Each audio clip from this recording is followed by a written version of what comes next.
Hey, good morning. Happy Divine Mercy Sunday.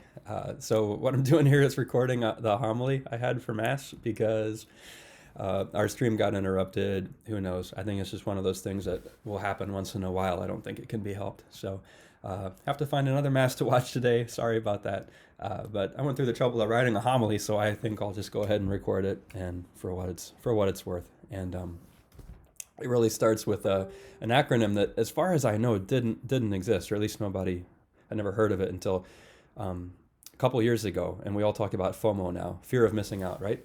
And it's a concept that it's not a new concept, it's not a new feeling, but there's a prevalence to it that's become so big that like sometime over the last few years we just started referring it to it by acronym.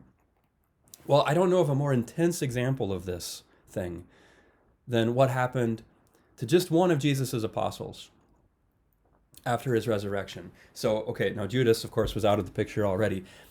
So that leaves 11. And 10 of them were gathered together when Jesus appeared to them. So think now of the gulf that's opened up between Thomas and his friends. Think of, they've had this life-changing experience without him. They've come to believe something extraordinary, beyond extraordinary, without him. Think of how alone he must feel. I don't know if you've ever had like a tight circle of friends that very suddenly you felt like, or you realized you weren't 100% a part of anymore. Don't you think it's certain that Thomas must have felt that way? And as he considers this crazy claim that they are making, imagine what it would mean for him to believe it. If he does believe it, think of what that would mean. Think of what it would mean he'd missed. Think of how much it would hurt to consider that Jesus, the teacher and Lord and friend who he'd been following for these few years, who'd been following everywhere, who Thomas himself had been the first to say, let's go to Jerusalem and die with him. What if he really did return and visit everyone but him? Thomas can hear me right now, and I ask his forgiveness if I'm being way too presumptuous about him. But if we just imagine ourselves in his place, it's hard to believe that wasn't part at least, of the giant ball of mess of feelings he had to have been having.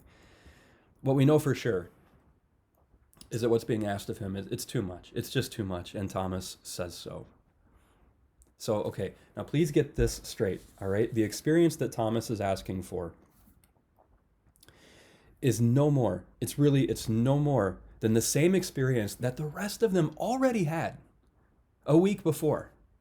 That was Wednesday's gospel from Luke, when Jesus had appeared to those other disciples. What exactly did Jesus tell them? He said, "See my hands and my feet.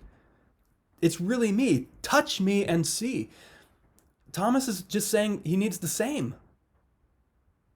They didn't believe, they didn't believe Mary Magdalene until they saw the wounds and touched him. And Thomas isn't ready to believe them until he gets the same. But the beautiful thing about this story is that Jesus gives him what he needs. And this is where I want to invite you to see yourself in Thomas's place and identify with him. I think you can identify with Thomas in this moment of his life. I think you felt left out, intentionally or unintentionally. You found yourself on the outside looking in. And when it comes to Jesus himself, this man who you want with all your heart to believe that you would follow anywhere, this man you want to believe with all your heart is alive and with you, has there ever been a time when you just felt like you needed more from him? Don't be afraid of the answer to that question. Many of you are on retreat starting today. I hope all of you want to be people of prayer and closeness to Christ.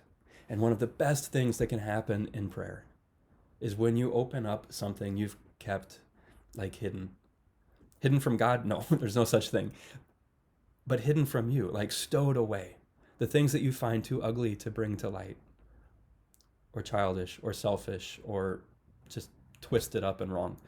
Just too wounded. And then you're in that same place that Thomas was, but you don't have to be. You don't have to be alone. You don't have to feel cut off and unbelieving and outside. These things that you carry, you can give them away. There is someone who can take them, maybe at a time that surprises you, maybe in a way that surprises you, but he can and he wants to. Do you believe that? Is there some part of you that doesn't believe it? Is there some wound that you've simply never been able to trust that Jesus can and will heal? And maybe that lack of belief makes you just not even want to look at it, and you pretend it's not there. Don't be afraid of the answer to that question. I'm not afraid to tell you to not be afraid of the answer to that question, because I know that Jesus loves you the same as he loves Thomas. And he will give you what you need, which starts with an opportunity to trust him. He told Thomas, blessed are those who have not seen but have believed. What if he's asking you for that? Can you do it? Are you willing? Do you believe he will get you through? Do you believe that he will give you what you need?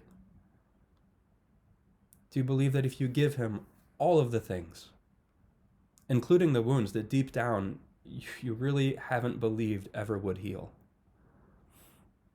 that they can be glorious and victorious scars with his?